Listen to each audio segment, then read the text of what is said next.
Goes. Bam. What up, Yang Gang? We're live. We got Jeffrey from Georgia. He's part of the Forward Growth for America new movement, if you will, a college movement to get people active, which I think is a great opportunity for progressive ideology to harness the energy that the Bernie movement did in colleges and kind of wrecked it, if you will. So what college do you go to and stuff? You said Mercer? Yeah, I go to Mercer University in Macon, Georgia. So we're trying to set one up right there. And we have also in College of the Ozarks and Nashville State are two other colleges that we're also trying to get set up. And we're also looking into different organizations across. But personally, I go to Mercer. So what made you guys start this to begin with? So for me personally, since I live in Georgia, I was seeing a lot of activism going on. I ended up getting involved in the Humanity Forward Georgia page just because, I was an Andrew Yang supporter going in and everything. Although our organization isn't truly like connected to Humanity Forward movement, like we're not under it in the same way that like they are under Humanity Forward. The idea of it and some of our first founding members were connected to the organization just because that's what inspired me. I reached out to them and was like, hey, do y'all have one for college students? And some of the people have said, not really. We've been talking about it, but it hasn't really gotten the work. We're doing all this other great work with the regions and getting everything set up in different states. Like I know you're doing Boyce and other people are doing it in Michigan, how they already set it up in Georgia and other states. So I was like, well, crap, I'll do it myself, So I just kind of someone basically said, if you want to work at it, you can work at it. And that's what I ended up doing. I reached out to people that I knew at my own school, as well as just started posting it wherever I could. Sorry to people on the forge I've been blowing up, but I just decide to recruit and just get the word out to as many people as possible, and that's what we've been doing. And it was also kind of set with I don't want to kind of get too personal with this and everything, but my grandmother had actually gotten COVID a day before that, and she just died an hour or two ago. So it was kind of set on that as well, of just like I was seeing that there was a need for people my age to kind of just get involved and to like, I knew that there were other people in this hard time that just wanted something to believe in. And I was like, well, shoot, this will be what I believe in, Mm-hmm. And I appreciate you still showing up, because I know you lost your grandma like 2 hours ago, you told me. So that's rough, man. And especially when you can't go see anybody. Exactly. Yeah. That's torture. I work in a healthcare profession, so I had to watch people, God damn it, like just say their goodbyes over FaceTime, It's not right. And if that's what angers me, when people dismiss it or say it's not a big deal. Herd immunity. You want 3 million people to die? No, exactly. Like, and that's just part of it. And like my grandmother was pretty well off, but she wasn't like a billionaire or anything, but there's people who are even less well off than her. Like, luckily in those last few days, like one of my uncles is a doctor who had it, and he was able to stay with her and stuff, kind of some home hospice. And kind of one of our big parts of this is like ending poverty and stuff, because there's not that many people. And like, I came from a place of privilege in my family that I have a doctor to do that, but not everybody does, and it still wasn't enough for my grandmother and everything.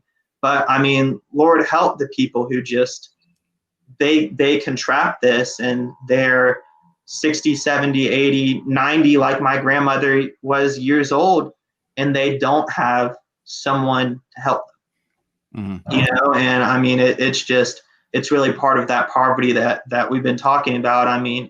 We have the ability as our nation to end poverty.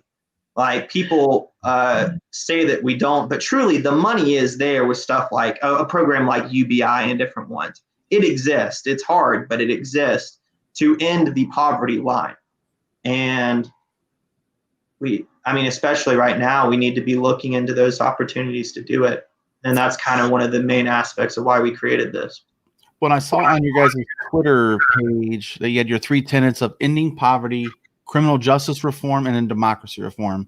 So what Correct. made you guys choose those 3 pillars, if you will? What kind of brought you guys together? It's just so our movement, kind of similar to how Humanity Forward has been created and Yang's campaign is really focused on not being like just a Republican movement or a Democratic movement or something. Personally, I kind of skew left, but I'm not even I consider myself an independent. And I joined Young Democrats at my school, which are such great people. They're amazing and everything, and worked with them. But I kind of felt like a fish out of water because I'm not a Democrat, and they would talk about stuff and everything. And just like I said, incredible people. I think some of them might even end up listening and everything. And they're incredible people, but I don't consider myself a Democrat. Mm-hmm. And that's what always kind of reached me in Yang's campaign and everything. And I just kind of thought of and kind of ran it by a few people. These 3 pillars just kind of came into my mind as stuff that if it doesn't matter if you're Republican, Democrat, Libertarian, Progressive, Socialist, Moderate, Independent, whatever you are, if you can agree that these 3 things need to happen in America and you are a college student, you can create one of these chapters in our schools. And I thought all 3 of them were ones that are issues that are important to people my age that are not just progressives or Democrats or Republicans or moderates or that. So that's really why we kind of decided on those 3.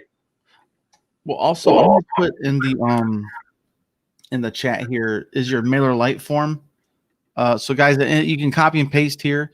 This is the Mailer Lite form. You guys can sign up if you're a college student and just get involved. So people go to this link. What can they expect?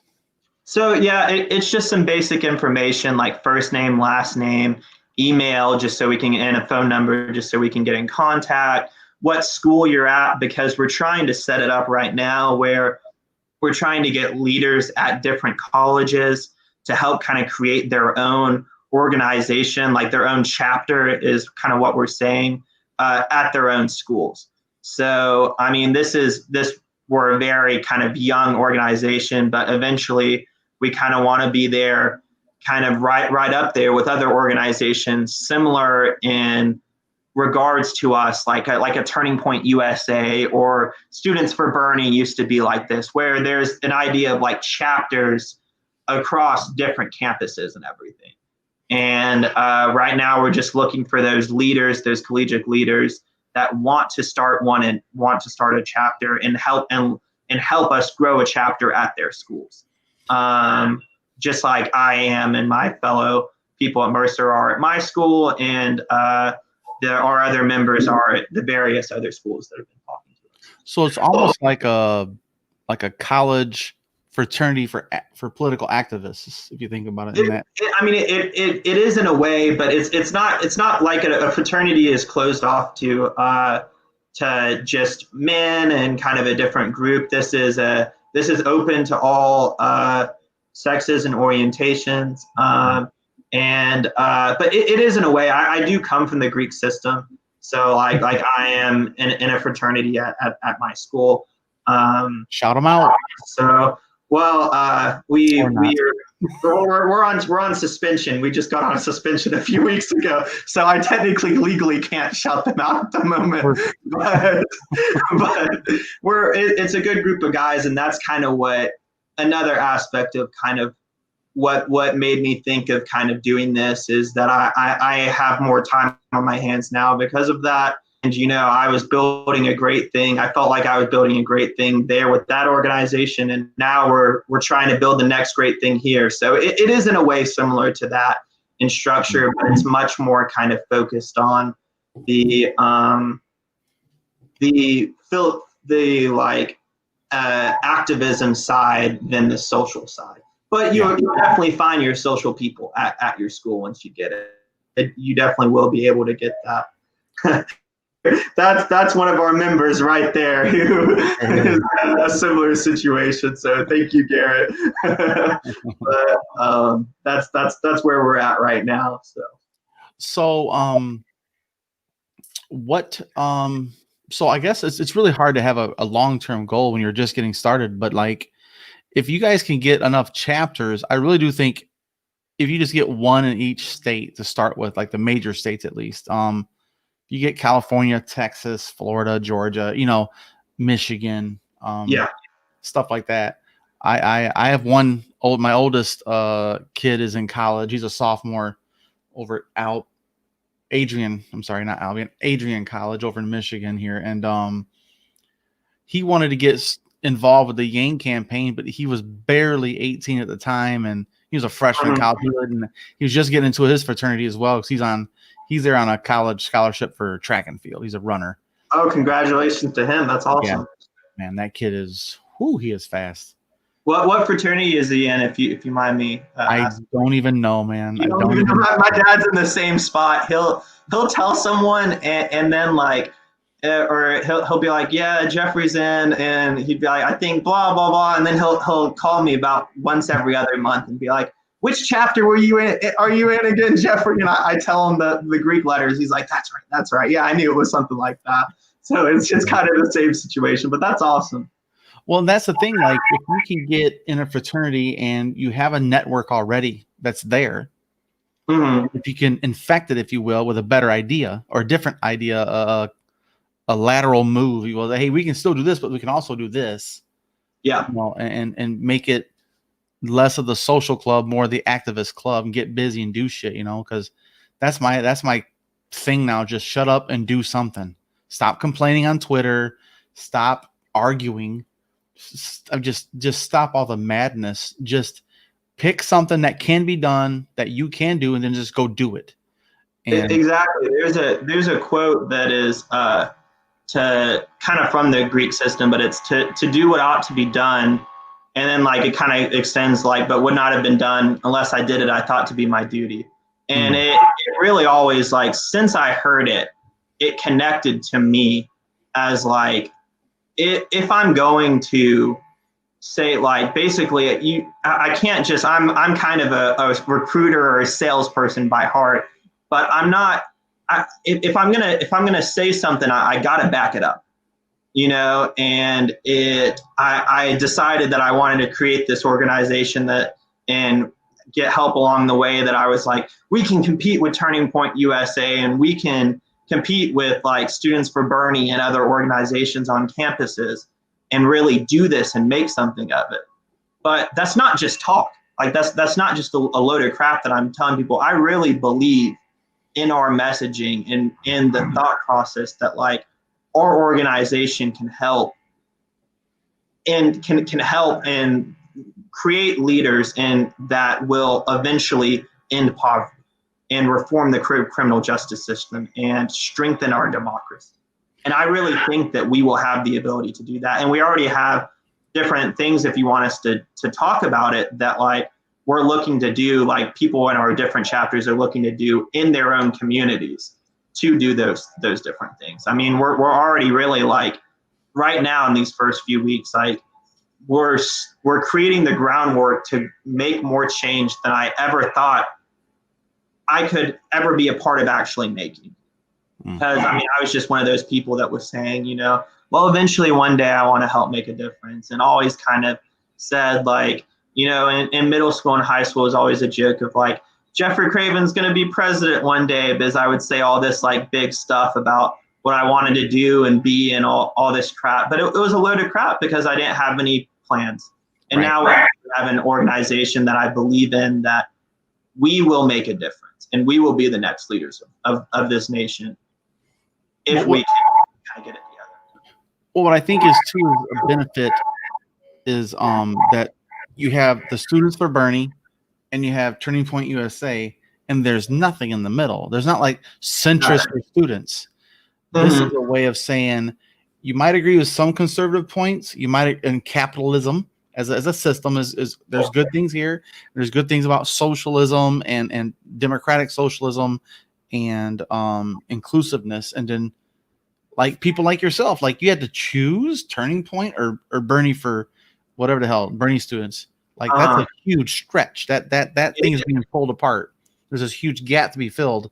And I think that with the policies and the stuff that you're talking about, democracy reform, both sides of the aisle agree with that. Yes. In different reasons, different ways, and different reasons, and different variety, but still, it's a common point. Criminal justice reform, both sides can agree with that for different reasons. That's okay. You just got the same goal. You can start with that, and you can really network with that. And the same. And what was the first one? Ending poverty. Who don't want to do that? And so, if anybody doesn't want to end poverty, then they, I mean, exactly. It's as simple as that. Like I don't want to meet the person that doesn't want to strengthen our democracy. Because at that point, kind of what are you trying to do? And I mean, one of our members made a great point when we were talking through and making sure that we agreed with all three of these things. He said in our meeting, he was like, I mean, like, I don't think there's a person in America that thinks, oh yeah, our criminal justice system is perfect. Yeah. You won't find a police officer that'll say that, because like as much as a lot of these like really, like, I know some cops aren't amazing, but a lot of these true patriot cops that really care about our nation, they won't say that, because they see that there are issues, and issues with the system, just like there's issues with all systems. So, I mean, I really do think that all three of them have that kind of we talk about bipartisanship so much in America, but there are some things that really do have bipartisan appeal, that it's a positive that they do. And I mean, it's just like these cash relief checks, these $2,000 checks. Like, I mean, I believe it's 88% of Americans support direct cash payments. Like, when you have 88% of Americans agree with anything, you should listen to them, and it's just, and these are policies that, like, I guarantee if you created a poll that was how many Americans want to strengthen democracy, you'd probably get as much as support for that, if not more than 88%. And same with the other two. So. Well, and it's vague enough that you can when you say leverage it in the right way to approach people. Like if you're a conservative and you say democracy reform, and then you can find a way that will align with their with each individual, because it's not like there's a monolith, but a belief system of democracy reform where you can find where it aligns with their goals and their morals or whatever. And same thing with like criminal justice reform. If you're libertarian, libertarians don't want to waste money on jails. It's not cost effective. It's cheaper to send them home on house arrest. If you're a conservative, you would think criminal justice reform for same reasons, for you want to decrease crime and blah, blah, blah, blah, blah. And on the left, you have the same premise of you want more freedoms. We should have more free people in the freest country on the planet, quote unquote. Exactly. And then the same thing with poverty. You're like, okay, do you want us to keep having a welfare system that is not cost effective and not socially changing anything? Like so when I was a kid, we were on welfare my entire life coming up. And so I was fourth generation. My white ancestors sucked at privilege, apparently. And so we were just products of poverty, and it just repeats itself. If no one, like me and my brother and sister were the first ones of our generation to graduate high school and go to college. Yeah. And all three of us had to do it the hard way. We didn't just go straight from high school straight to college. I had a track scholarship as well, but I blew it on a trampoline. I blew my knee out. I had to go in the military to earn it, Yep. And we've all had a long way. My dad was also in the military, so thank you for that purpose. Oh yeah, thank you, man. It's one of the quickest ways to get out of poverty. Yep. Is the military. Unfortunately, you have to write a blank check for your life pretty much and say, I'll do whatever it takes and risk it all to not be poor. I mean, you about that in the welfare system. The grandmother I was just talking about, my grandfather had been 35 years with a brain, and she moved the family from actually from my mom's moved down to Georgia. You're really broken up right now. We can't hear you. Can you hear me now? It's really pixelated. Your signal's not that great right now for a second for some reason. It was really choppy that whole time you was just talking. And you're kind of frozen right now. The joys of live streaming, you know? Yeah. Can you hear me now? We can hear you. That's better. Yep. Okay. So, well, I was just saying that, kind of going off of that about the welfare system, the grandmother that I was talking about that just actually died an hour or two ago, she had 7 children that she raised on her own because my grandfather died at 34 of a brain aneurysm, and she moved them down from Michigan to Georgia. All 7 of my mom was the youngest of 7, and for some times in there, they were on welfare and stuff, but she kind of, her pride and stuff as a person, which a lot of people have this in America, you know, as citizens, they don't want to feel poor. And there were some times when they weren't on welfare when maybe they should have been, because they didn't kind of, she wanted to work through it, you know, and Shame. I mean, all of them ended up going to college, and some became doctors and nurses and engineers and this, that, and the other, you know, even though they started off. So like poverty, people can get past it, you know, just like through stuff like the military or just like different grinding and stuff. But it shouldn't be it shouldn't be a game of luck on if you're going to be the lucky person that gets past it. You know, we should look into programs like someone that's a member of For Growth for America at a different school might think that a $15 minimum wage is the answer. Personally, that isn't the answer to me, but it might move the country in the best direction for his individual or her individual community, you know. And for me, like personally, I think that a universal basic income is a really good thing for our society. But some other people, you know, might even with that belief think of it for a different thing. Like I personally don't have a whole lot of faith in the welfare system that we have in place, and would rather, kind of the libertarian in me, because I'm more kind of a center libertarian than anything else, would say that we should try to replace some of these programs with a UBI or something like that. But other people might just think that you should put the UBI on top of these programs. You know, and I think ultimately we don't know what's the best.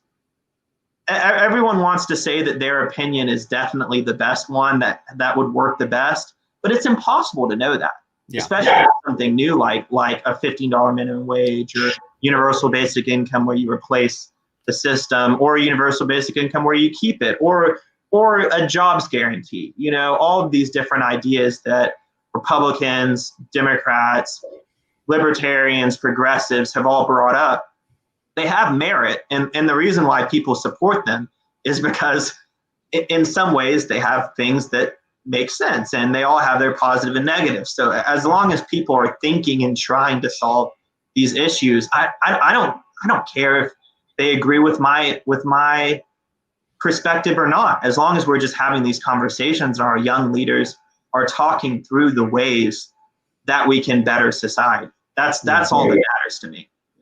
Well, speaking of young leaders, what's your major? So it's called PPE. I'm a philosophy, politics, and economics major. So it's kind of like 3 minors that is a major. I might try to, a lot of people that do it try to go to law school. I don't know if I will go to law school. We're just kind of trying to figure out. It's funny. I was much more gung-ho about just going to law school to go to law school, until I've actually heard Andrew Yang and other people on the podcast talk about how their experience of just trying to be a lawyer and everything. And I mean, I don't know, like I have lawyers in my family, you know, and stuff, and I have a lot of respect for the profession, but I don't know if I just want to do it just to do it. So I don't know exactly where it's going to take me, but that's what my major is right now. And that kind of also helps me get a little bit more involved in kind of thinking about stuff from other perspectives. Because like my major really makes me like 1 week I'll be reading about Karl Marx, and the next week I'll be reading about like Friedrich Hayek, who's like the most capitalistic person ever. Was actually a UBI advocate, which is kind of funny. But so it really just kind of, I don't know, it helped open me up to different perspectives and stuff, which has helped me a lot. Well, that's the beauty of the philosophy part, is you bring philosophy into politics and the economy. You can be human. That brings humanity. And I would even say, like, when it comes to stacking, I've been thinking about that too, about stacking programs. How do we phase out welfare where it's not this? Because everybody says welfare is a safety net. It is not it is a snare. Once you're in it, you can't get out. You got to earn. So like I always use the example of my mom coming up. She was a cook, single mother, no child support from my dad at all. He bailed. And so she worked for 34 hours a week. We'd get $200 a month in food stamps, right? If she worked 38 hours and made 20 more bucks, they took $50 of child support or of food stamps. So you have $30 less of resources. You're penalized. You're pulled back into poverty harder the more you try and escape. It's a snare, and you almost got to chop your leg off to get free. It's making people. You're breaking up again. Shit. Yeah, you're broken up for a second here. You're kind of frozen. Shoot. Can you see me now? Yeah, it's still a little choppy, but it keeps freezing up. Dang it. Yeah, you're definitely frozen now. Shit. Well, bear with us, folks. We're having some. Sorry about that. Can you see me?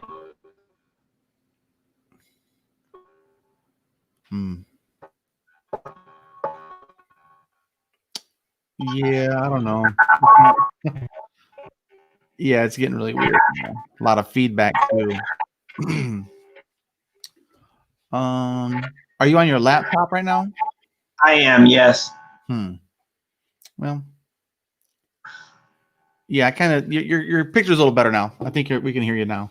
Okay, sorry about that, everybody. But the you were talking about the snare with the healthcare system, and I mean, I think you're absolutely right. Where like there are people, and it's a shame that there's kind of this kind of stigma around it of like these people are lazy and stuff. When the system in a way is created to like say you shouldn't be working, and that's why personally I am a supporter of a UBI as a program, because I think it awards people for being kind of humans as a society, and it doesn't make people, it's been proven to not make people feel poor, and I really do think that mentally it mentally handicaps like your ability to perceive yourself as a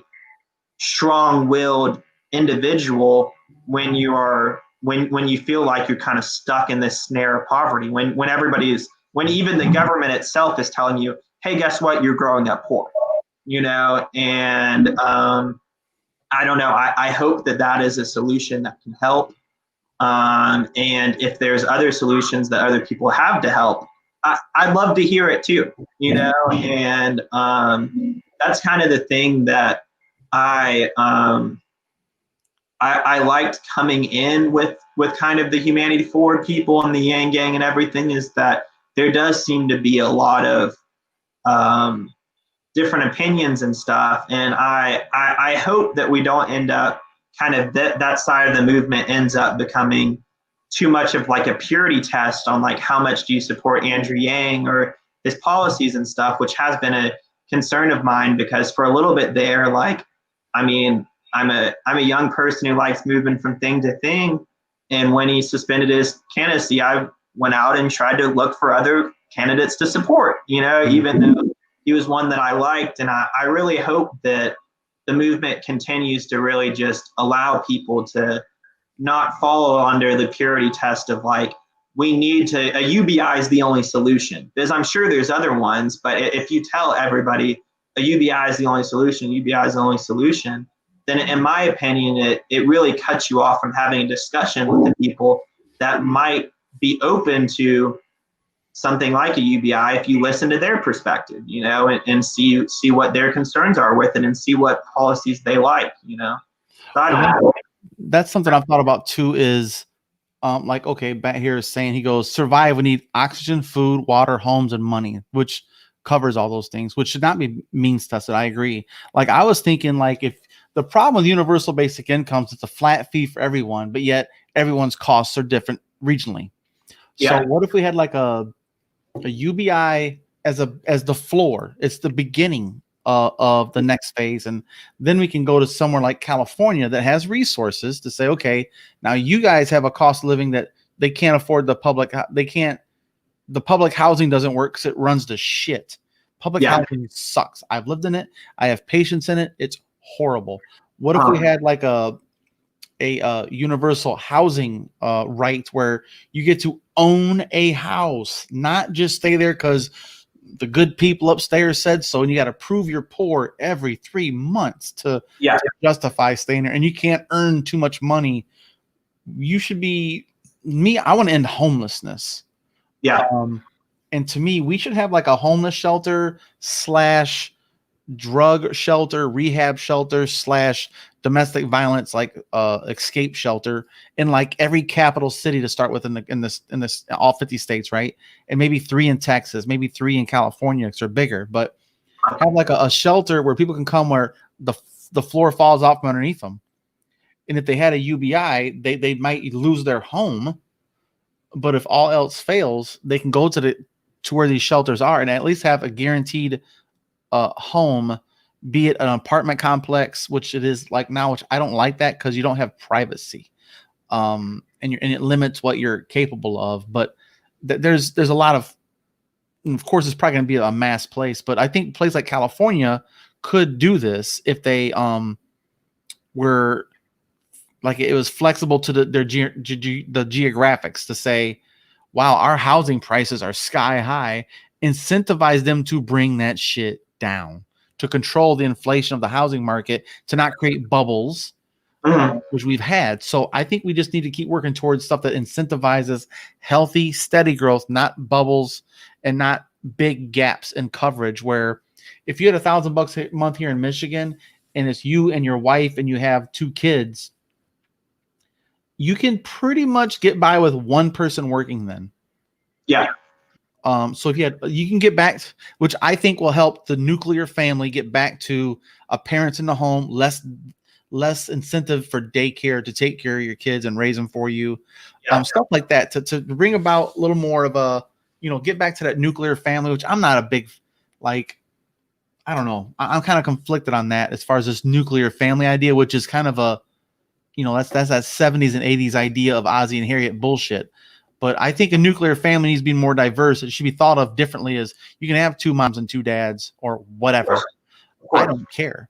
But if you have 2, that community, regardless of if it's male, female, female, female, male, male, they, them, whatever your coupling is, it does help to have that structure where you have adults in the home for children, and two adults, exactly. And I completely agree, and when you were talking about housing, like I was talking about a UBI with my girlfriend's father actually a few days ago, and we were kind of talking through different things. He's a Republican, and he asked me a question. He was like, well, what happens when rent goes up? And we had already said like inflation doesn't go up, but you said, well, what happens when rent goes up? And I was like, honestly, I don't know. That's something that I had thought of before, and it is just for that specific part of ending poverty with a UBI, like it's not a one fix all. When we say like we want to end poverty, we can't just be focused on something like UBI, because there's still what happens with people who are renting, what happens when people, how do we get the money to homeless people? there are other things that we have to think about beyond just this one big policy that seems to have to fix a lot of problems. Hey, excuse me, sorry. And I don't know, like, it just hopefully kind of this organization and others can kind of start at least opening up discussions so that different people can give their different perspectives and stuff. That's something I've always approached it with too. Everybody's like, well, what about this? What about that? I'm like, okay, well, what's wrong with, let's say, the food stamp program? Not enough money. Okay. What's wrong with SNAP? Not enough money. What's wrong with the housing? What if the rent goes up? What's wrong with food? What if the prices go up? They all equal you lack the resources to survive in a climate that has inflation and variables. So you have to start with resources in your hands, because not everyone needs the same topical thing to be like, okay, I need to buy 5 acres so I can heat my house because I have a wood burning stove. That's not universal. Like Exactly. you could do that. And I think UBI gives you that mobility that if they start jacking up your rents, be like, bitch, I'm out. Mm-hmm. Go rural, man. Like, I would love to see so I read all 166 policies of Andrew Yang's website. Mm-hmm. On my website. I read every single one of them. And so there's a one about the post office becoming basic banking for homeless people and people that are travelers, if you will, the gypsies of America. I know, sorry, whatever you want to call yourselves, gypsy is a derogatory term to English folk of Europe, whatever. But like if you're a traveler living out of your truck, like in LA, like I saw an article just the other day on Reddit where this guy got a full-time job in, I think it was Santa Monica, California, still can't afford a place, and he has to live in his van. He has a van. He live in that van life. He's like, so I bring home, $3,200 a month, but the rent is $2,200, and I can't afford utilities and food. Then I can't eat. I'm going to starve. I'm poorer by getting a job and living that. Oh, sorry, there you go. That's the word I was looking for. Nomad. That's the word. And what up, Crystal? This is one of the Minnesota Yang Gang folks right here. Hey, Crystal. But yeah, I think there's many ways to attack it, but it all comes down to resources. Because to me, if you have cash in your hand, the government doesn't control you as much. Yeah. If you depend on the government to give you food stamps, to give you a home, you take what you get, and that sucks. And people shitty place. What's that?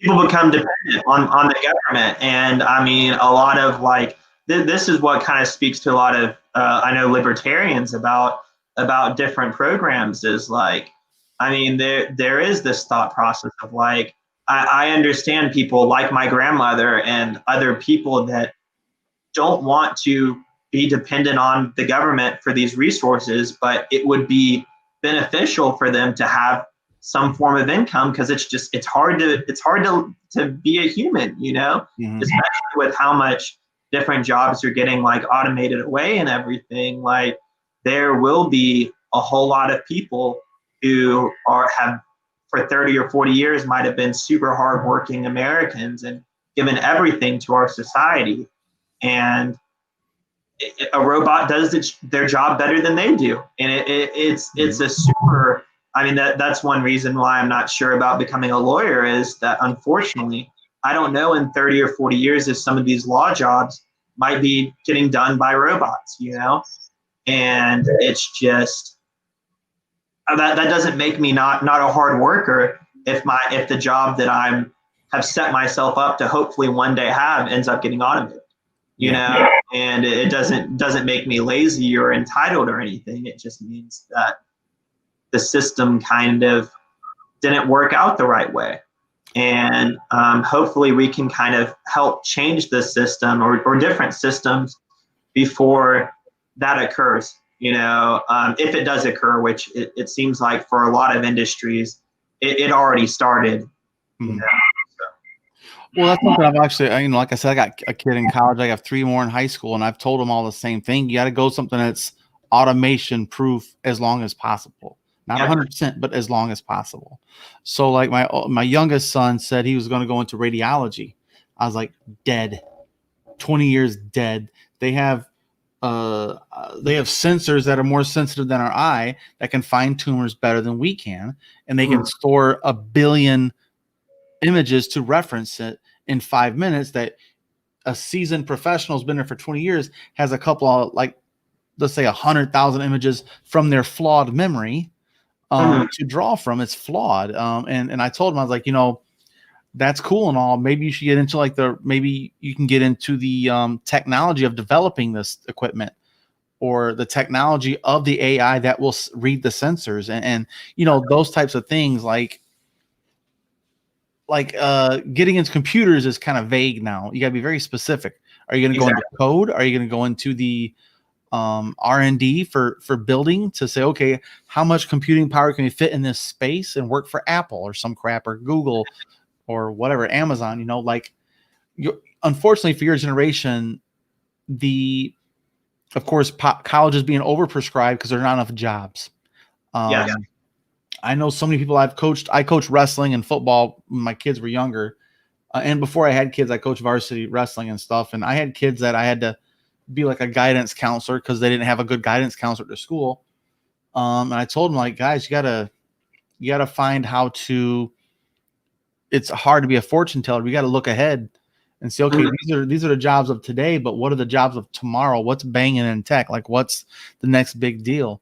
And half the kids I coached, I'd say a third of them all went in the military to figure it out. I said, you don't have to have all the answers today. You got to have a plan for tomorrow, though. You don't have to have the answers. What do you want to do for the next 10 years is kind of a good way to start of a career. Say, I want to start here. This is entry level. Like, I got into physical therapy, but long term, I can't do the same job forever. I won't advance. Of course. So I'd have to find a way to get into more education or start your own business, or so, you gotta be flexible.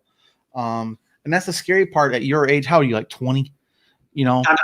Yes. 21. It's hard to think about life when it comes to what are you gonna do when you're 35. You're like, ugh, I'm half dead, and I'm 45. So, and it's hard to look at life in those terms where 40 seems like a dinosaur. It's like, oh, how do your knees hurt? Like, it seems so far in the future. It's twice your life. But to look at education in that way and be like, ugh, 20 years. Look how much has changed in 10. Oh, exactly. In 10 years, we went from. I had the new iPhone 12 Pro. I just bought this sucker. Ugh. And so I remember getting the very first Samsung Galaxy S1, the very first smartphone of theirs, and just boom, exploded. All you could play was like Words with Friends and shit, Yeah, exactly.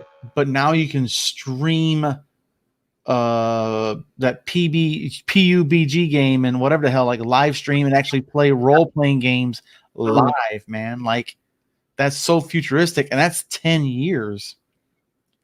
And and that's another thing is you start college, you go to high school, you're like, oh, you're trying to think about college. In 8 years, you graduate college. Look how much can change. Oh, exactly. I mean, I'm speaking to you on a laptop and we're doing a live stream. And 20 years ago, I don't think this technology existed, and 20 years ago, YouTube was just getting going. Yeah. Just streaming short videos, and you could download, like, that's back when you had the noise. I call it the noisy landline internet, where you dial it, like stupid freaking sounds, It'd take you 30 minutes to download a damn song.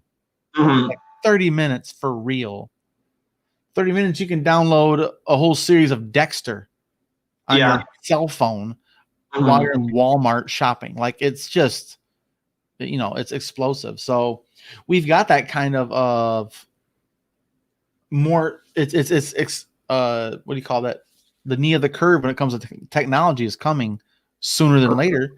It's exponential growth. Yeah. And to think NASA landed people on the moon with less computing power than my cell phone in my pocket. Yes, that's a great point. Like, to just show how much, like, this is really just grown and stuff, like our technology system and stuff. And it is like the young kind of leaders or what will hopefully be the young leaders of our nation, will have to deal with issues that just generations before us just never dealt with. Mm-hmm. And that's not me trying to make us sound more important than we actually are. It's being realistic about how much our society will continue to change in the next 15 to 20 to 30 to 40 years.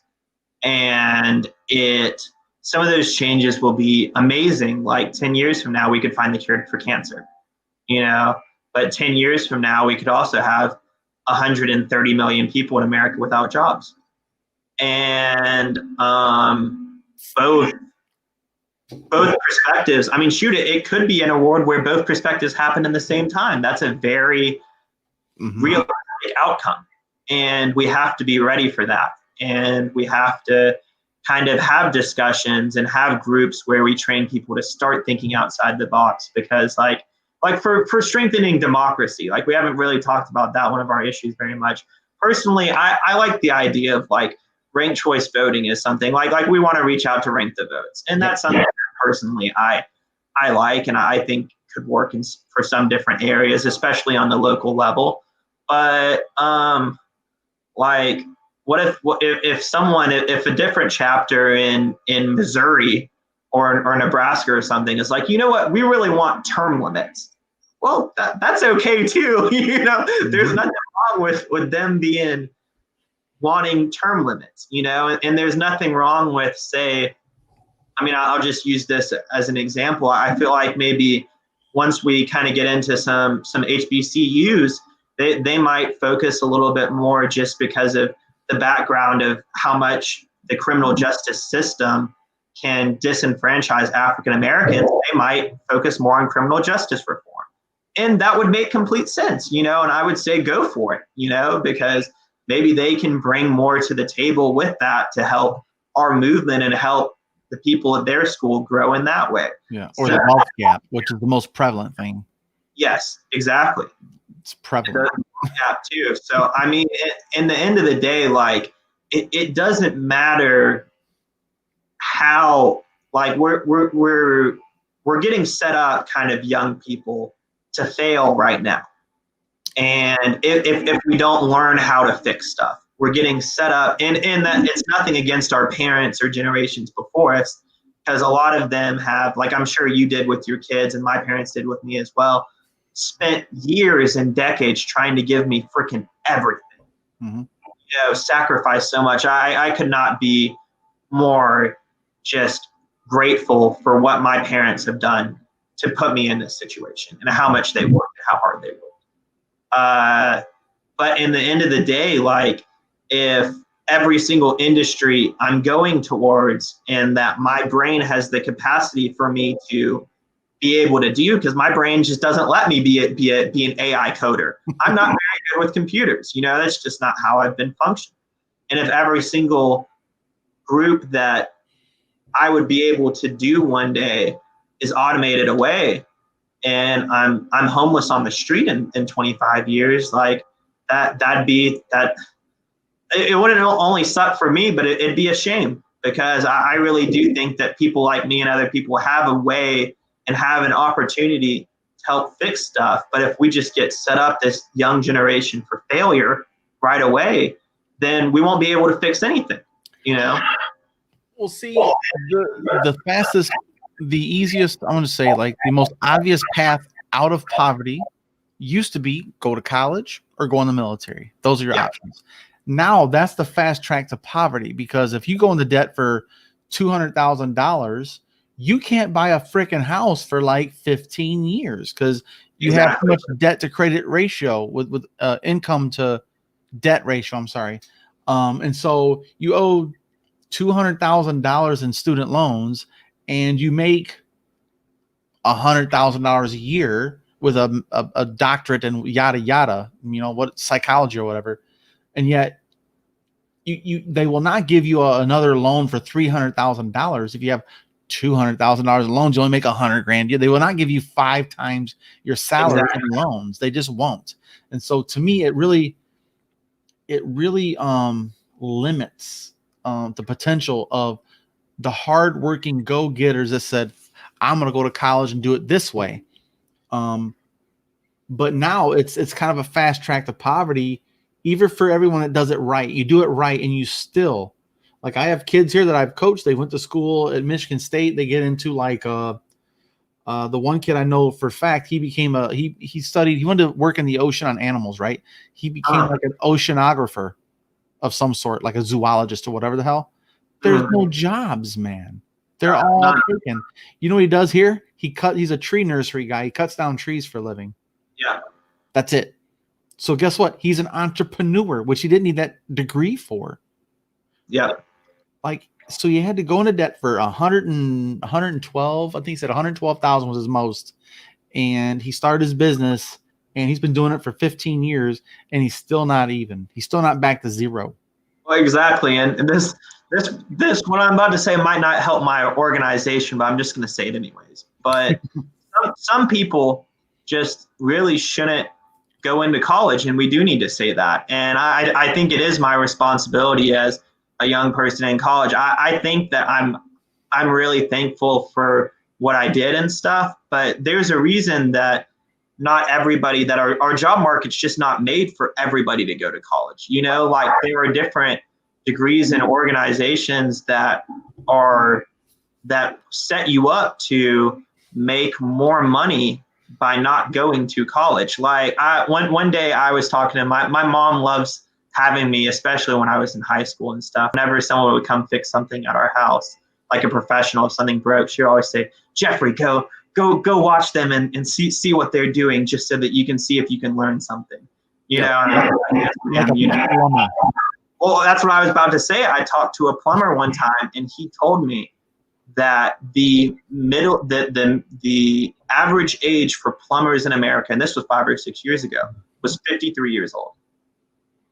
And that plumbers, electricians, heating and air, welders, heating and air, those are all jobs that are actually kind of underemployed. Like in America, they are underemployed, that are not college educated jobs that will probably end up, like, one, the education's kind of usually cheaper. Two, you usually get set up with a company. And three, I mean, those jobs are the least likely to get automated. Like, if I knew how to do stuff with my hands and wasn't someone who, like, does a better job kind of with work, like, I don't know, like government type work, which is something that I'm very passionate about. Like, I actually kind of, for the last 5 or 6 years, have been really passionate about stopping our human trafficking issues in America.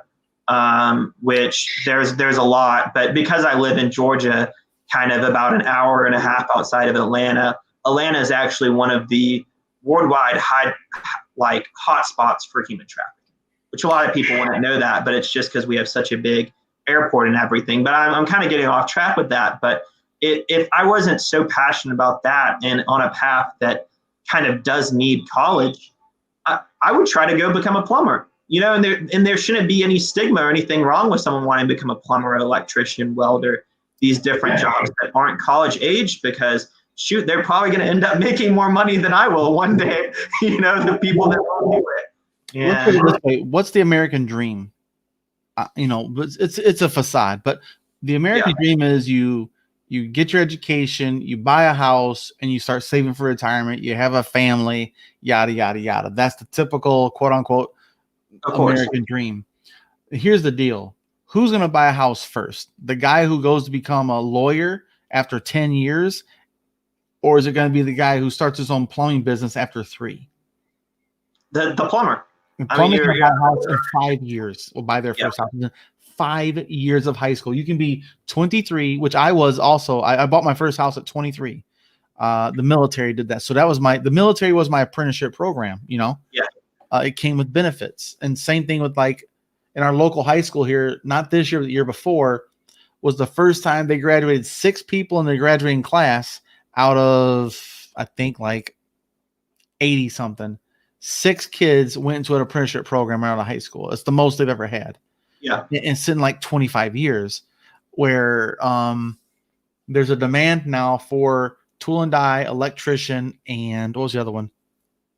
And one plumber. Yeah, those are the big 3. Yeah. Plumbing never goes away. We all poop, guys. That's the way it goes. And electricity is electricity, and carpentry is another big one. The construction and stuff like that, where you get paid to go to college, man. Yep. Not the other way around. Like I had to pay to go to work for free during my apprenticeship, or what do you call it? My internship. I'm paying them to let me work for them for free.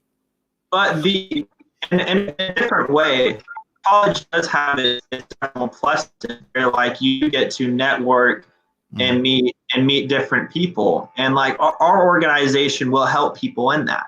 Like since as I said earlier, I come from the Greek system. I've seen a lot of students who have told me, freshmen, that are connected to our new members and different stuff, or just our new members themselves, that like those first few weeks, and especially for ones who didn't really have anything involved that they were involved in to start off with on campus, they were just going to class, sitting there, learning with their mask on, where they're not talking to anybody, because we did have in-person classes, but everybody was masked up, which is a great thing. I'm not trying to say that we shouldn't have that, and then they were going straight back to their rooms. And in a way that was positive COVID and stuff, but in a lot of ways, like, people still need the whole point of college is to join organizations like ours and others, like the ones that I've joined that aren't in it, like the Greek system, or I'm part of the Children's Miracle Network that does, like ours is MU Miracle, but that works with hospitals to like help children and raise money for them in local hospitals. But I mean, those are opportunities that I'm probably never going to be able to be as involved in different ways to help my community and stuff ever again in my life than I will in these 4 years. And just being realistic, like, and I plan to be involved in some philanthropic stuff, hopefully, if I have an income and are able to when I graduate and stuff and going forward in my life. But realistically, I will probably do more helping and building of my community in these 4 years than I will the rest of my life combined. And that's the thing, where culturally we don't have enough incentives to get involved in our community at first either. You're trying to survive, and in college you're almost forced to be around other cultures, belief systems, ideologies in one community, and you just don't have a choice, because some people have zero exposure to any other culture except for theirs, because they grew up in a neighborhood that's very segregated by income or by whatever dividing factor there is. Like and could have been homeschooled, Yeah. Yep. But like, so let's say we have people in here, they join your list, and they get contacted. What should they what do you guys ask? What's the ask? So the ask is just, number one, we're going to have like a meeting that they'll get more information about once they sign up for that form. And everything will have a meeting in about a week or two. I'm not going to say the date because I don't remember exactly which one, but it's going to be in the start of January, a few days after New Year's. I believe January 5th, but they'll see whenever it is once they sign up. And they'll just kind of, me and a few of the other leaders will talk through it and stuff. But the ultimate ask, if people really decide, is help us build this up in your own community, in your own college and stuff. And if someone's not in college and still wants to help us out, we're completely in any way that you can. If you want to just follow our Twitter page and retweet us, or get the word out, or tell people that that are young people who you think might be interested. Like Boyce, I would love if you let your son know, and I would love to reach out to him and talk to him, since he was involved in this kind of stuff, and just the number one thing is kind of help us get the word out. And the number two thing, if this speaks to them and they're in a situation where they can create this on their campus, kind of step up, and like we were saying, to do what ought to be done, step up and do it, and it's hard It's hard to say that, but I feel like now I couldn't have said that 2 weeks ago, but I can now because I made that decision.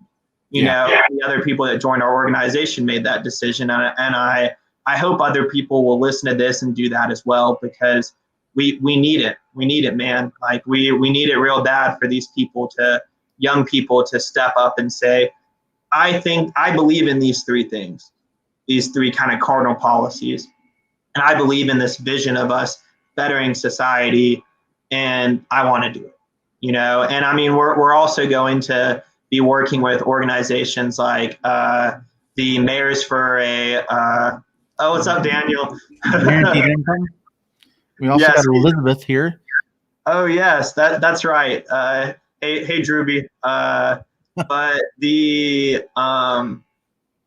we really believe in kind of these ideas and everything, and we really hope other people kind of step up and believe in these also. And if you're already like a member at, like, I know some people from my college are listening, you know, please reach out to us and get involved with us. And if you're trying to create it at your own college, I will do everything in my power to help you be successful in your own college, because like some other people will be kind of running my chapter's campus more than I will be. And personally, I'm going to be most focused on the next year and a half on helping other leaders across America set it up for their chapters. So you won't be alone.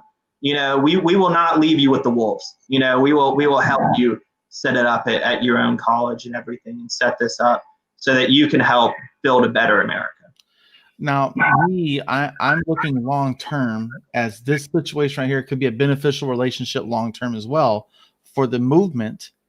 As you guys get chapters throughout the country, that's a way for us to get access to the campus to do tabling, because you can't table for a specific candidate unless you're invited by the student Democrats or whatever. They have to invite you, and then they have to set the table up. So there's a lot of because of government funding, they can't support one candidate over another, or one Democrat versus a Republican. They can't do that on government funded public universities.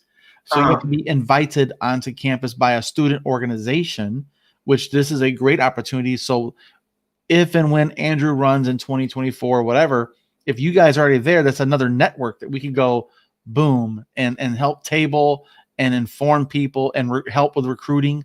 And even have like debates on campus would be awesome to see, like debates. Oh, it would be. And I mean, we've already seen our organization. We only have about 27 or 28. I don't remember how many Twitter followers, but 3 of those were were people who ran in the general election that were Humanity Forward candidates in 2020. So, I mean, these people have seen that. And a lot of these people are leaders that have already stepped up and done their part, you know, and we would love to help any candidate that shares our vision and wants to do it. I know I've listened to a few videos of yours, Boyce. I know you said that you're looking to run for some type of position once you figure out where y'all's districting is, because I believe you said that Michigan was gerrymandered and now it's not, or something. Yeah, they have a new board that's going to have Democrats, Republicans, independents, and apolitical people by affiliation are going to be on the board, and they're going to make all the districts the same size. Let's say 70,000 people per district, you know? Yeah. And the idea is to set it up where every single district should be a toss up. Well, I love that, you know, and I think that's just another one of the things, like one of our 3 principles is strengthen democracy. Like gerrymandering is an issue that both Republican and Democratic groups have done. Granted, I think it's safe to say Republican groups in the last 10 years have done it more. And that's not to call it the Republicans, it's just to speak factually. But I mean, in Maryland, a Democratic-led group gerrymandered Maryland, you know, and so it's just how it is, you know, like that is a way to strengthen our democracy, is to look into if different chapters want to take gerrymandering as a big issue. You know, a lot of states have that really bad, so. Well, I think it's important that you said to have that flexibility of different colleges have their own standards or their own focus, because in Michigan we have term limits. In Michigan we have no gerrymandering that's being fixed. Like there's different issues that every state, like Alaska's chapter won't have to worry about a ranked choice voting because they have it.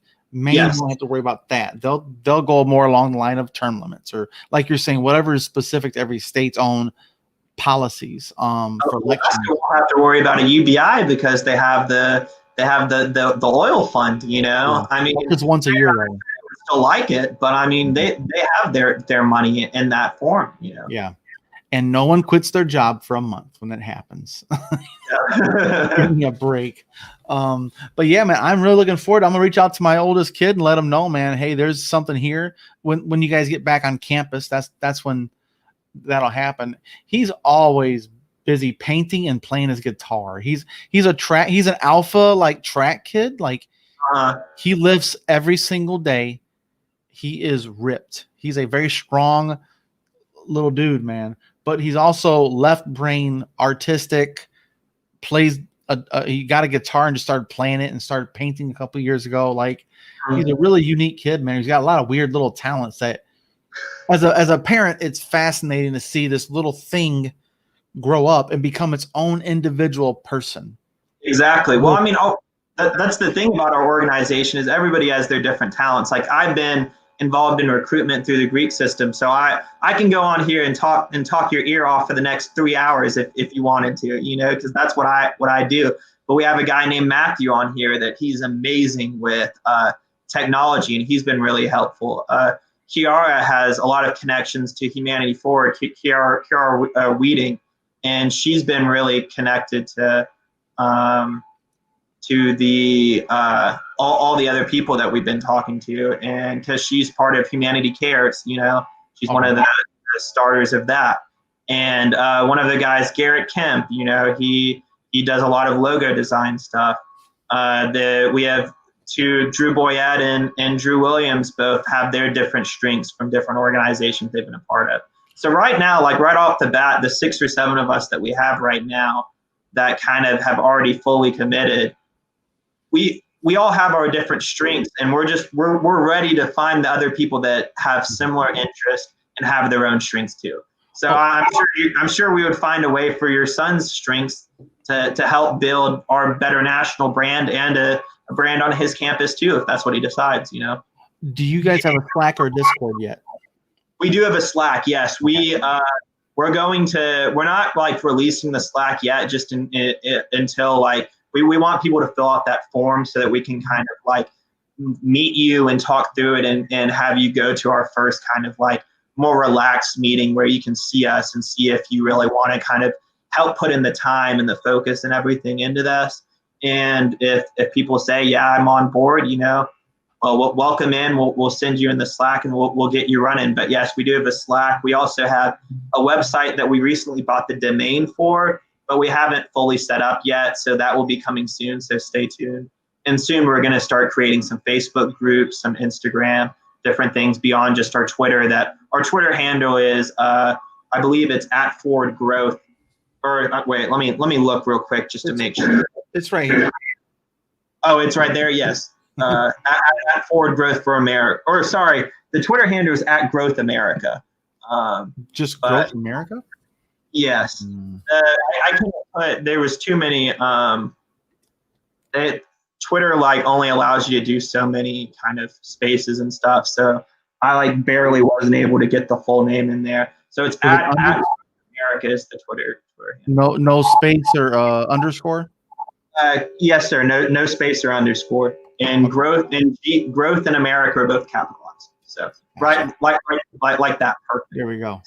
So, we're just kind of trucking along, and to only be active for 2 or 3 weeks and to already just be making so much impact has been feeling great, and we're just ready to get back on campus and our different organizations and chapters to really get rolling and start making a difference. Well, there's a lot of youth in the Yang movement, so I think there's a base there for you to recruit with and from. And then there's also the Bernie sect that you have. There's going to be a void to fill, and that could be an opportunity there as well. But I really think you guys should get a Discord because of the gaming community in the college is ridiculous. Yes, we will definitely set up a Discord. That's a really good point. Just to kind of be able to communicate that way as well. We've kind of set the Slack up as like the formal one, but we should definitely start setting up, and we will set up some group me's and Discords and Facebook groups and all the kind of things that people my age kind of like having in their organizations and different things to have that social aspect. So. Yeah, that's what we're doing for Humanity Forward Michigan. We have a Slack that's where we come to get shit done. And yes. then Discord is the community part of it. You can go in there for like a voice channel and listen to music and BS with each other, or you can go in there and do a live stream like this just on your own channel and just jump in. Anyone's free to jump in on the channel, or you can do the gaming one. You can all BS each other and play the fucking game where you're trying to look who killed someone, whatever that's called. Yeah, the Among Us. Yeah, that game where you kill people. A very generic game, but I like it. It's still a fun strategy game. But it is a fun game, yeah. I played a little bit. It's fun.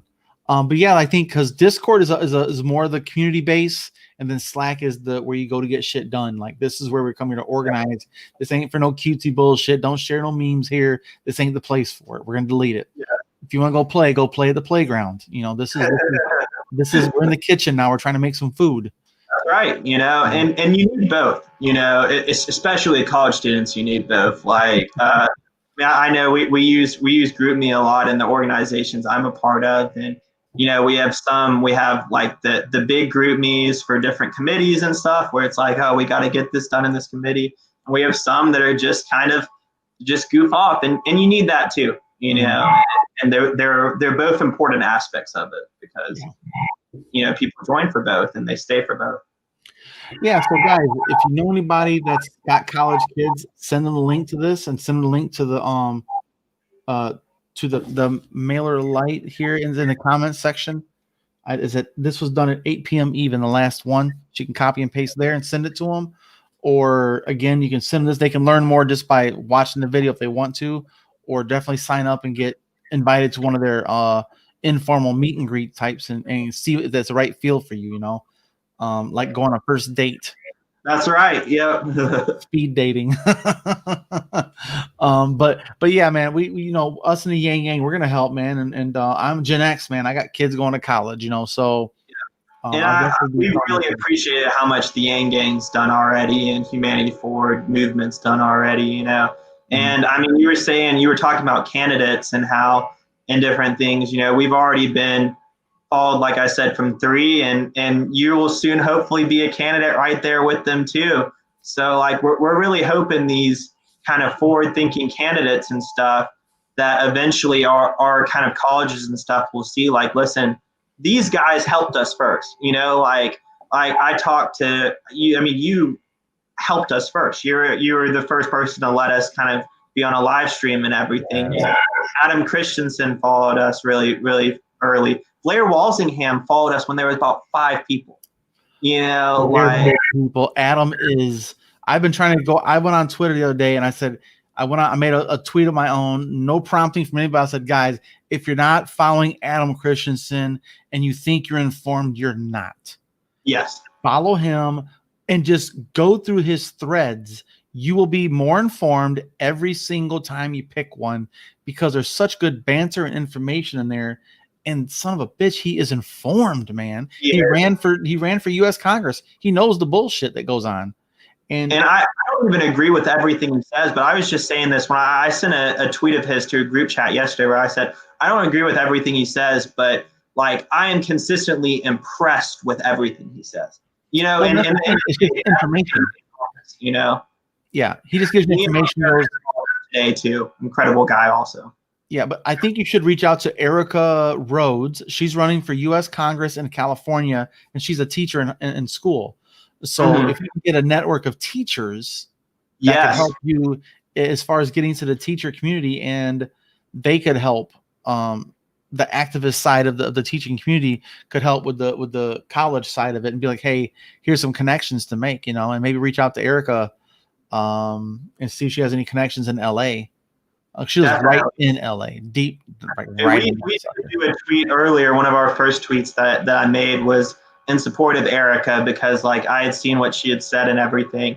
And she's just, I mean, she's right there with them of like just incredible people that want to make a real difference. Like you said, like a teacher. I mean, there's nothing more wholesome than a teacher. Like I remember, I don't know if you know who Jake Paul is, one of the Paul brothers from YouTube, but he made like a diss track on teachers a few years ago, and everybody was like, "Man, why are you making a diss track on teachers? Like that's who teaches our children, you know?" Like I mean, it's a fucking flunky. He's exactly flunky. most wholesome group of people that have ever existed, you know, and some of the biggest inspiration of my life have been some of my quality teachers on that. Oh, absolutely. That's something I've always shared, that coming up without a father in the home, my coaches and teachers filled that role for me to give me guidance. Yeah, and I coach, yes. And I try to be that for others too, because I know there's a need there for kids that have broken homes or unstable home environments, which I can pick up on very quickly. I can smell my own, you know? Yes. And I can see how messed up some of these kids' lives are, and they come in and you're just like, okay, I gotta have a talk with the parent now, apparently, because I'm not the kind of person that'll turn my cheek or turn the other way and be like, well, I hope good luck, kid. I'm like, no. I'll pull the parent. Hey, man, that ain't happening here, bro. You got to make sure they're fed proper. Make sure they got clean clothes on. They can't come here. It's embarrassing. It's not cool. And always challenge them. If you love your child, you will do this. And just leave it at that. And I walk away. Yeah. And that's what we need more of, people to step up. And that's why I tell you, just if you see something, do something. If it's within your power, do something about it. Exactly. Don't be an observer and go to Twitter and be like, you know what I saw today? Blah, blah, blah. Bitch, what'd you do? Exactly. There's nothing worse. Yeah. And I was one of the people doing this a few months ago. But there's nothing worse than someone who just posts on Twitter or Instagram or something about all these different things, like, you know, we gotta save the turtles, but they're not recycling, you know, or we gotta do blah blah blah, but they're you know, like it can help to post on Twitter and do different stuff and everything, but like in some ways maybe that is the best that someone can do. But if like the farthest that you're doing for society and humanity is posting on social media, you're not doing enough. You're part of the problem. If that's all you do. Yeah, there's people that are influencers on there, but that's something that's earned over a long time. You have to earn it, though. You just don't say, I'm going to comment on everything Elon Musk says and I'll be respected in the tech community. Bullshit. You got to go do some tech. You can't just comment. You know, it's like, as an Eminem, I'm a huge rap fan. I'm a huge rap guy. So Eminem has a versus, what's your talent? Oh, yeah, critiquing my talent. That's it. That's a good line right there. You talentless hack. Yeah. Your talent is critiquing my talent. Really. It's like a Kardashian telling you how to run a TV network. What the hell do you know? You know that. Anyway, I'll get going on Kardashians, man. I can't stand them. Talentless rich people. They're like royalty. They're rich for being rich and they're famous for being rich. Like, come on, man. Anyway, I'll bitch all night. But yeah, man, we gotta get these things going. I think these are good relationships to nurture and to continue. And I will. Okay, so once we get all these chapters going of Humanity Forward, Michigan State or all the state chapters, we should touch base again and say, okay, we have chapters up. Do you have colleges in this area? And then they can hook up and include each other on their Slack channels and their Discords and have some crossover there for cross communications. And that way everyone's informed of what each other's doing. And, you know, you'll be surprised how much gets done in these weird little spaces. You're like, oh, I didn't realize this person was here. And you put something out there, and this person that you don't even know exists is an expert. Yes. Or their mom, that's their job. She owns a business that does hats or some shit. You know, you just never know. It's so weird how this networking thing works, where it's just, I don't know. I consider it serendipitous. You know, where you make a mistake and sometimes you fall up. Yes. You know, you got to try though. If you don't do anything, you can never fall up if you don't make a step. Exactly. Exactly. You can only fall down if you just stand on one level. You got to try to step up to fall up. Yes. If you're always going down, you can't fall up, man. And that's why I'd rather have people try to fall up than accept gravity is going to push you down the stairs. And life is gravity, you know. the system is the gravity that pulls you back down. If you don't try hard, it'll break you down and eat you up and spit you out, man, and cast you on the street, man, like another actor or actress trying to be a waiter in LA, hoping there'd be an actor. Get real. It's very limited. Yeah. But you can't win the lottery if you don't buy a ticket, man. You got to do something. You got one step to increase your odds. And that's why I keep trying to tell people, and I'm glad you guys took initiative to do something. Well, if you have the ability also, like I would love to touch base, like you're saying, once all the chapters are set. But while we're trying to set this up, if you have the ability to kind of maybe reach out to a couple other podcasters that you know, or different ways just to get us this word more, or like you said, reach out to your son. I'm not trying to give you homework or anything. No, but it's just simple. people that can help us get this word out, because the more people that support this movement, the better odds it is to be able to be a truly national organization the next 2 to 3 years. You know? Yeah, I'm gonna write myself a note because I will forget. So I just got too much shit going on, but I'm gonna write myself a note.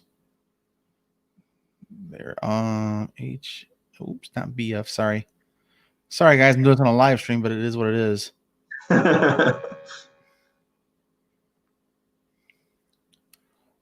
Okay. Also, I always put out my phone number. I dox myself every week. If anybody wants to reach out for any other things, there's my phone number. Feel free to hit me up. I answer my DMs, my texts. And then that's the big one there. If anybody in your organization, they can have my number. I don't care. I put the shit out. Thank you so much. I just put it out there. So I will do anything I can to help you guys. I think this is a missing puzzle piece we didn't have in 2020.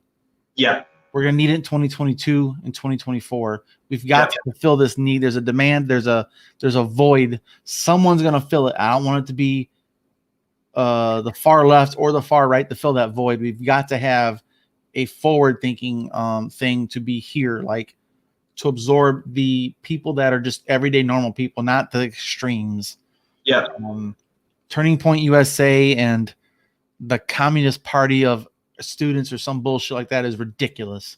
And if some of your policies are extreme, it's okay as long as you can just have the ability to think through stuff beyond your own opinion. You know, that's really what we're looking for. Like I said, if someone is a socialist or the farthest right Trumpian that's ever existed, I don't care as long as they will respect my opinions and help work with me to better society. You know, because at the end of the day, especially this generation, we are the most ideologically, like there's been studies in that like Gen Z and millennials before them are the most ideologically driven, not really group driven generations we've had in 50 or 60 years.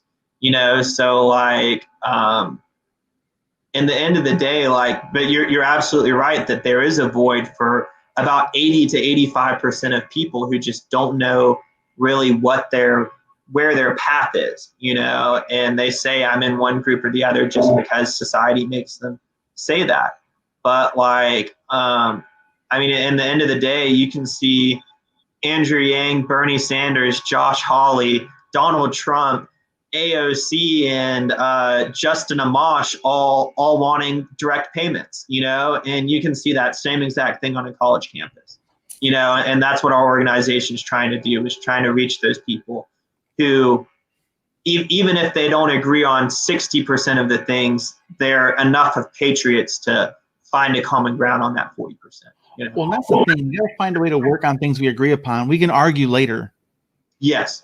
You know, like we all agree that blue is the best color. Okay, let's make some blue shit. Yeah, exactly. You know, exactly. Simple. You know, you might want to make a blue chair. You might want to make a blue desk. Well, you know, I'll help you make your blue chair, and you help me make my blue desk. You know, if you know, it's just how it is. Well, to me, it's like these ideological things where I hate purity tests 100%. Me too. Full stop. And that's the thing. Like, if you have purity tests, is like, I think that we should have, I think the president should make $400,000 a year like they are, but they should also not be allowed to do public speaking for profit the rest of their life or for 10 years or whatever it might be, right? Okay, we agree upon that. Okay, but you think Dodge is better than Ford? Fuck you. Yeah. Like, really? It has nothing to do with nothing. We agree on this. Let's do this. Like, I mean, 90% of Americans believe in universal background checks, Yeah. for guns and stuff. And there's some people who are extremely Second Amendment, which I respect. There's some people who have seen enough killings that they're extremely against guns, which I also respect. I kind of fall somewhere in the middle, of the two sides. But I just kind of, at some points, I want to say to both sides and the people in the middle, let's just pass this. This is the one thing that 96% of us agree on. This is the one thing that 88% of us agree on for different things. 84%, 92%. When we have these big policies and these big ideas, like our three cardinal policies of like that we talked about from the start, let's just do it. Let's just work together. Just work together in our democracy. Let's just work together, do criminal justice reform. Well, speaking of working together, I got a connection with Rank by Vote, which is a ranked choice voting. Yeah, I just had a meeting with them 2 days ago, so I can hook you up with him. He's in Michigan, but he's in the system, so he can help you guys get affiliated, and you could have them even want to volunteer because that's one of your guys' main things, democracy reform. They might have some people that are crossover volunteers that want to help on both fronts that are college age volunteers, which this guy was very young. So he might be of that age group where you can get some help from other movements that have similar goals. Exactly. And ones like that and income movement, mayors for guaranteed income, and other ones that are already entrenched in the humanity forward movement and stuff and different ones. We would love to work with those organizations. If some of Bernie's kind of rose people reach out, and they want to, like, I was talking to some students from Georgia State that are part of a progressive movement at their school. And I got in contact with them from a mutual friend. And one of the guys said to me, like, well, ours is like a progressive movement. I was like, that's great. Let's work together to help build up yours at your school and ours at our school, because they were bringing food to homeless people. Nice.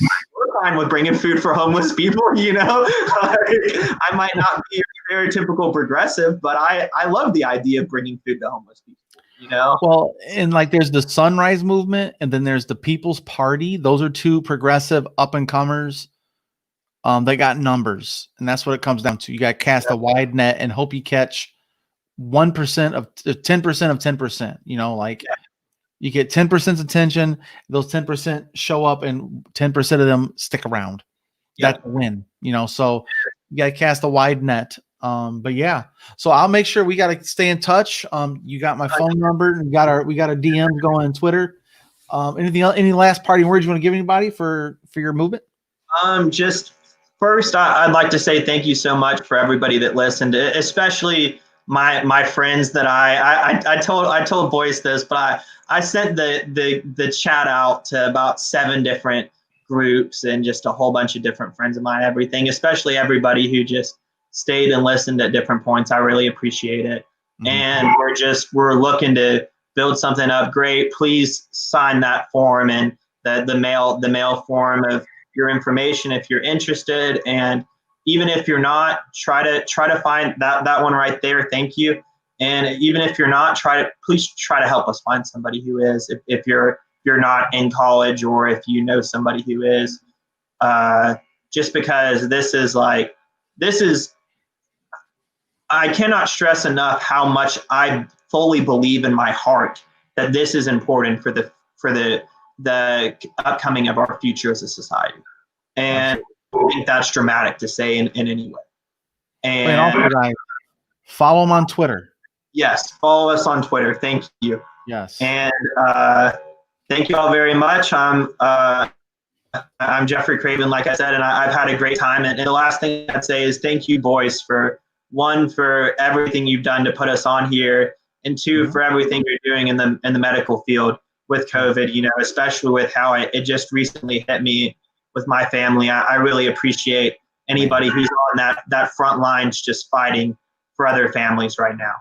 Yeah, and I really appreciate you just bucking up and being like, you know what, I'm gonna go do this thing. I committed to it. I'm gonna go. You know, I appreciate that's that's an adult thing to do, and even adults struggle because that's very hard. You know, losses.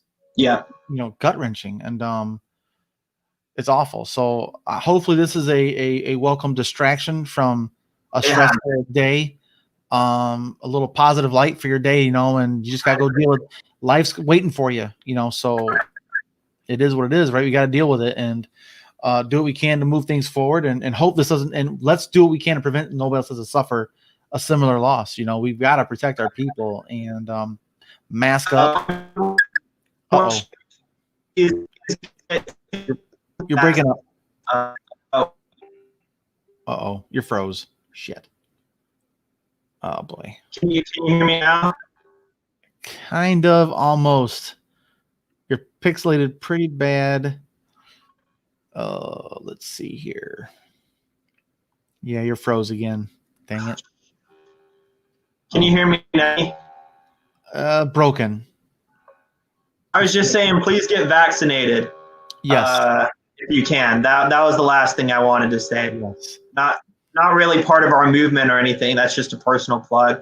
And also, like, I know a lot of people have different beliefs on flu vaccines and everything, but please try to get the flu vaccine also, so that, you know, you're not in the hospital or kind of overwhelming our people, or even if you're a young person like myself. I mean, COVID can really hit somebody, and if you're having COVID and the flu at the same time, it could cost you your life. So please look into that.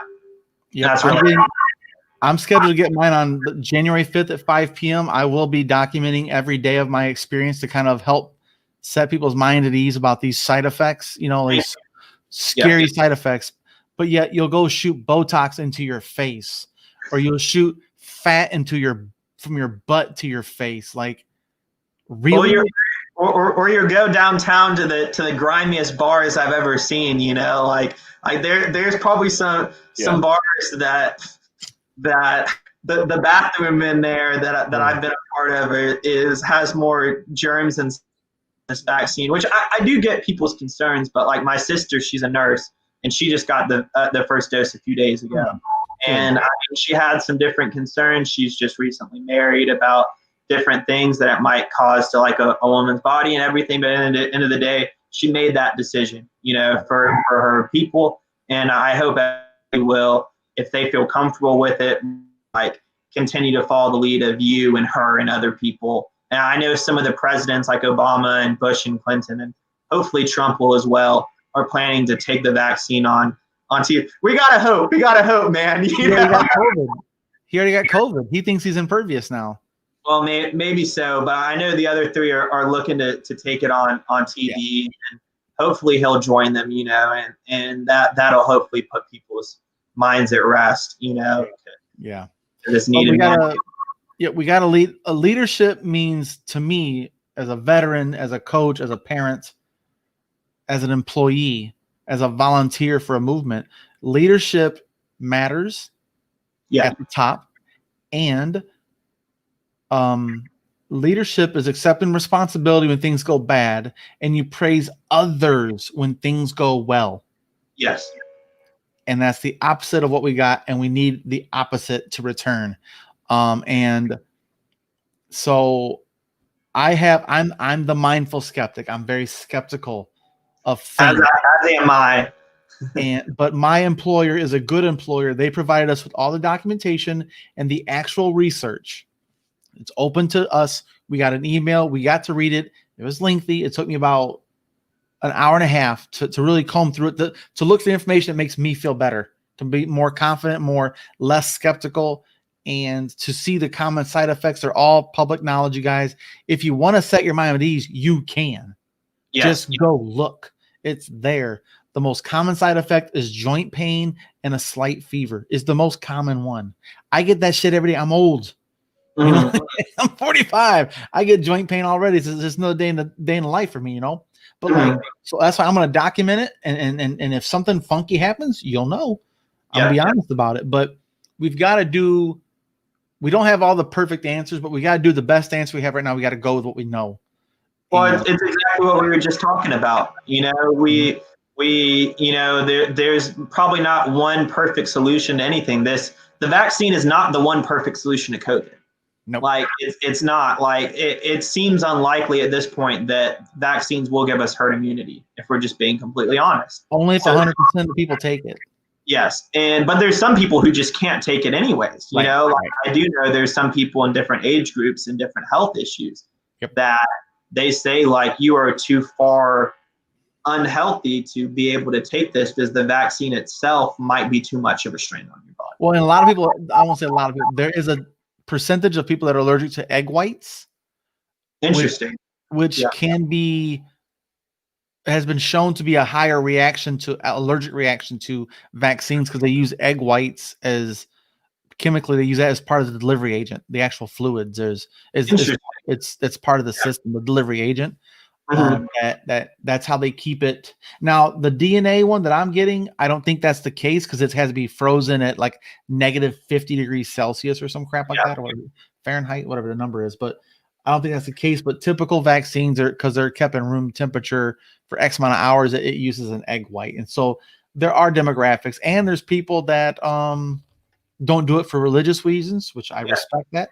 I don't agree with them. I'm an atheist, but I respect their choice. They have the freedom. But you got to deal with the repercussions too. If the repercussions only affect you, I'm okay with you affecting you. Yeah. But if your repercussions affects your grandmother and someone else's grandmother and someone else's child who has rheumatoid arthritis and they're on immunosuppressors and they die because they have no immune system, I have a problem with that. You know, like I my life by whatever floats your boat, just don't think mine, you know? And I think that's kind of an aspect of this. Yeah, and your rights end at someone else's freedoms as well. You can't infringe on others to maintain your own. Of course. That's a whole nother hour discussion right there. Hopefully one day we will, but thank you so much for having me. Yeah, man, no problem. I appreciate your time, man. Hour and a half, not a bad one for you. Yes. Hours, man. Yeah, man. Take care. Reach out to me anytime you want, man. I'll try and reach out to some other channels, see if they can get you on and help you spread the message. Thank you so much. All right, man. Take care, brother. Take care.